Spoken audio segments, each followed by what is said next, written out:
नमस्कार, मैं पंकज पांडे, देख रहे हैं आप न्यूज 11 भारत और हाजिर हूं झारखंड झरोखा का ये बुलेटिन लेकर बढ़ते हेडलाइंस के बाद खबरों की ओर। पटना गांधी मैदान ब्लास्ट मामले में एनआईए कोर्ट का फैसला आया है। 4 लोगों को फांसी और 2 दोषियों को उम्र कैद की सजा सुनाई गई है। 2 दोषियों को 10-10 साल और 1 दोषी को 7 साल की सजा सुनाई गई है। रांची निवासी इम्तियाज अंसारी को फांसी की सजा मिली है। हैदर अली नुमान अंसारी को भी फांसी की सजा। उमर सिद्दीकी, अजहर कुरैशी को उम्र कैद की सजा। अहमद हुसैन, फिरोज असलम को 10-10 साल की सजा। इफ्तिखार आलम को 7 वर्ष की सजा। कई आरोपियों की गिरफ्तारी रांची के सीटों से हुई थी और फिलहाल सभी बेउर जेल में कड़ी सुरक्षा में बंद हैं। 27 नवंबर 2013 में बीजेपी की हुंकार रैली में यह सिलसिलेवार धमाका हुआ था और इस सीरियल ब्लास्ट में 6 लोगों की मौत हो गई थी, जबकि 89 लोग घायल हो गए थे। मामले में कोर्ट में 187 लोगों की गवाही हुई। इम्तियाज, उमेर, अजहर, मुजीबुल्लाह और हैदर को बोधगया सीरियल बम ब्लास्ट में भी उम्र कैद की सजा हो चुकी है।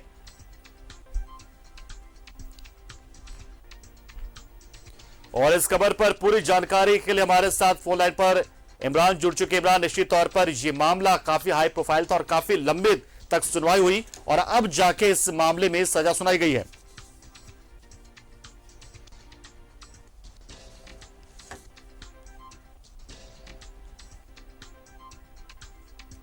नरेंद्र मोदी की रैली थी, हुंकार रैली। उस रैली पर जो है सिलसिलेवार तरीके से कई धमाके हुए थे। धमाके के बाद इस जांच की जिम्मेवारी जहां पहले पटना पुलिस ने शुरू की थी, उसके बाद एनआईए ने केस को टेक ओवर करते हुए एनआईए पूरे केस की जांच में जुट गई थी। इस पूरे मामले को लेकर के लगभग 200 लोगों की गवाही दर्ज कराई गई और इस पूरे मामले में जब गिरफ्तारी की गई थी तो कई लोगों से गिरफ्तारी की गई थी, जिसमें रांची के भी जो तार थे वह जुड़े हुए थे। एनआईए की टीम ने कई बार रांची के अलग अलग जगहों पर छापेमारी की, चाहे वो सीटीओ का इलाका हो, हिंदपड़ी का इलाका हो, डोंडा का इलाका हो या फिर दूसरे ऐसे इलाके जहां पर और मांझी के चकला का इलाका हो। इन तमाम इलाकों पर जो है एनआईए की टीम ने कार्रवाई की थी और इसमें कई लोगों को गिरफ्तार किया था। अब इस पूरे मामले में जहां ट्रायल फेस करने के बाद आज कोर्ट का जब जजमेंट आया तो एनआईए कोर्ट के स्पेशल कोर्ट में ये पूरी मामले की सुनवाई चल रही थी। पटना में एनआईए के द्वारा सुनवाई की गई, जिसमें पटना ब्लास्ट से जुड़े जो इम्तियाज अंसारी हैं, हैदर अली है, नुमान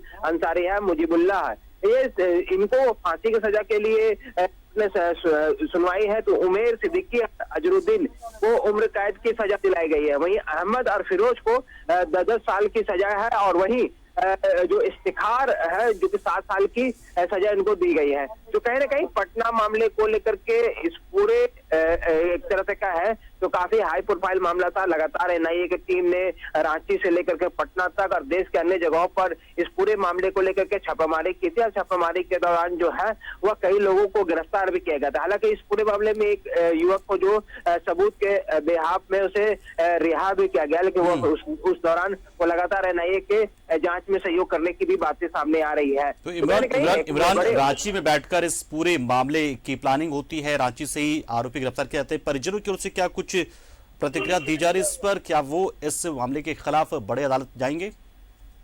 देखिए, कैमरे में तो नहीं, लेकिन ऑफ द रिकॉर्ड कई लोगों से बातचीत अलग अलग जगहों पर की गई थी। तो सभी लोगों ने, 1-2 लोगों ने, जो कि डोंडा का जो युवक था उसे जब बातचीत हुई तो उनके परिवार के लोगों का कहना है कि उस ब्लास्ट के बाद से वो कभी भी अपने बेटे से मुलाकात करने के लिए नहीं गया और नहीं कभी मुलाकात हुई है। वह उनकी अपनी जो जीविका है उतनी बड़ी जीविका नहीं थी, वो दर्जी का काम करते हैं और ऐसे में छोटे मोटे रोजगार चला करके किसी तरह घर का पालन पोषण कर रहे हैं। तो वह केस लड़ने में भी सक्षम नहीं थे, इसलिए वो केस से किस तरफ उसकी बातें नहीं कही गई।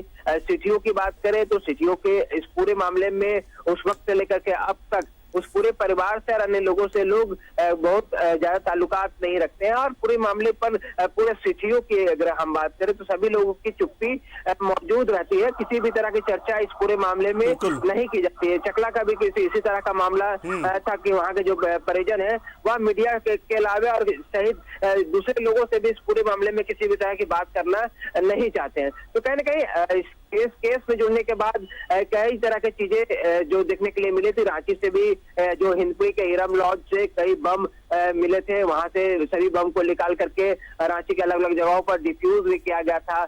जो दुर्गा के सिटियों की बस्ती है उस जगह पर ट्रेनिंग होने की बातें कही गई थी और उस जंगल पे रह करके जो कैंप थे वो कैंप स्टैब्लिश करने की बातें कही गई थी, जहां पर जो एनआईए के द्वारा जो जांच में ये सारी बातें सामने आई थी।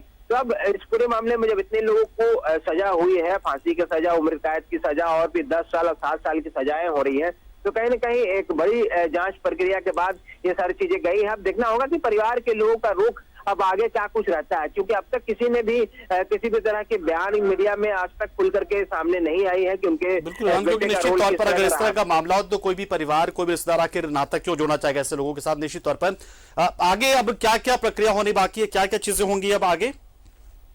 देखिए कई है, जैसे कि जिन लोगों को फांसी की सजा के लिए एनआई कोर्ट ने सजा सुनाई है, इनकी जो प्रक्रिया है, कानूनी प्रक्रिया, कुछ वक्त दिया जाएगा। इन वक्त के दौरान अगर परिवार के लोग आगे चल करके अगर माफी के नामा या फिर राष्ट्रपति के नाम खुला पत्र या फिर कोई ज्ञापन सौंपते हैं तो उस पर विचार किया जाएगा, जो कि संभवतः प्रत्येक केस में इस तरह की चीजें देखने को मिलती है कि राष्ट्रपति की तरफ से अगर माफीनामा मिलता है तो उम्र कैद में या फिर दूसरी चीजों में, नहीं तो फिर सुप्रीम कोर्ट और दूसरे कोर्ट में जाकर के इस पूरे मामले को चैलेंज कर सकते हैं, जो कि अब तक इस पूरे मामले में ट्रायल के दौरान परिवार के किसी भी सदस्य ने अपनी तरफ से किसी भी तरह की जो प्रतिक्रिया है या पक्ष है वह रखते हुए नजर नहीं आया है।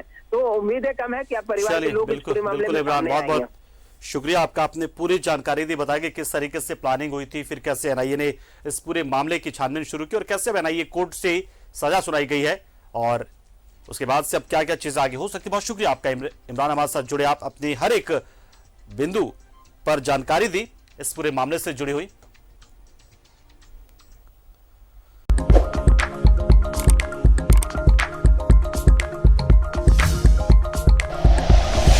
Like and share videos, subscribe करें हमारा चैनल और प्रेस करें बेल आइकॉन। न्यूज़ 11 भारत, सच है तो दिखेगा।